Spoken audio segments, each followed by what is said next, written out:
Hello chess lovers, I have a very interesting game for you played by a Chinese grandmaster Lu Shanglei and Magnus Carlsen. The game was played at FIDE World Blitz Championship 2014. Lu Shanglei started with e4, e5 by Carlsen, knight c3, knight c6, and white goes for Paulsen variation g3, bishop c5, bishop g2, d6, knight a4. White is going to get rid of this strong bishop on c5, bishop e6, knight e2, queen d7, h3, knight e7, d3, black castles queenside, knight takes c5, d takes c5, bishop e3, b6, protecting the pawn, and we see the standard f4 move in Paulsen variation, f5 by Carlsen, queen d2, f takes e4, d takes e4. Of course, Carlsen is not going to exchange the queens. Queen e8, queen c3, and knight d4. Bishop takes d4, c takes d4, queen a3. White is looking for weaknesses in black's camp. Bishop c4 and bishop f3 protecting the knight on e2. By the way, if a move like queen takes a7, then after bishop takes e2, White is losing his right to castle. But actually, instead of bishop e2, queen c6 is stronger. If bishop f3, then knight f5, using the fact that if white captures on f5, black can capture on f3. And if white castles queenside, then after knight e3, this can be very unpleasant for white. Let's go back. We see after bishop c4, bishop f3, knight c6, white castles, e takes f4, g takes f4, and white is starting to lose his pawns. Queen takes e4, bishop f3, queen takes f4 check, king b1, and knight e5.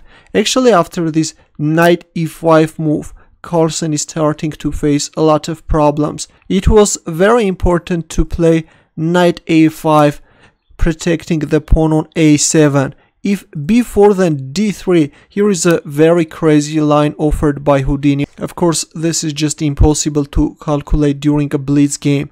If bishop g4 check, then king b8, and if b takes a5, then black has this h5 move. And if white tries to save this bishop by playing bishop e6, then after d takes c2 check, king takes c2, queen e4 check, this is just losing for white. Look at this exposed white king. After king b1, we see knight e5, queen a6 check, king d7, bishop g2, rook e8, rook e1, and king e6.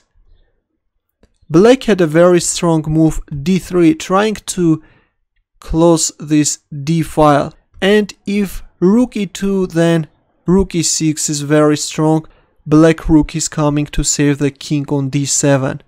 But after rook e1, we see king e6. Now comes queen takes a7, rook e7, rook e4, queen f2, rook e1, and a bad move by Carlsen, king f7, which allows this rook f1 pin. Actually, this is just losing.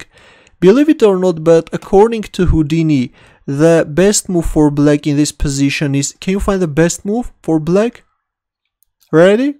An absolutely fantastic king f5, giving only a slight advantage to white. The idea is that if rook f1, then in this case black can capture on f1, bishop takes f1, and now the rook on e4 is hanging, king takes e4.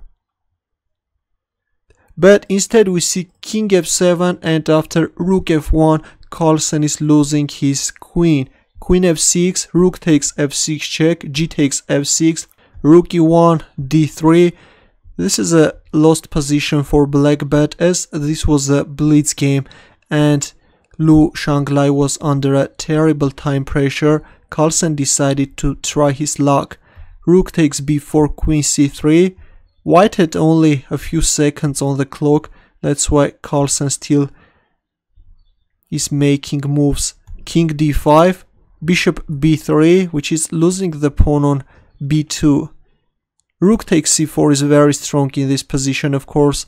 black can't capture on c4 with a king because of this queen b3 checkmate, or if rook c4 then bishop b3, pinning the rook and simplifying the position.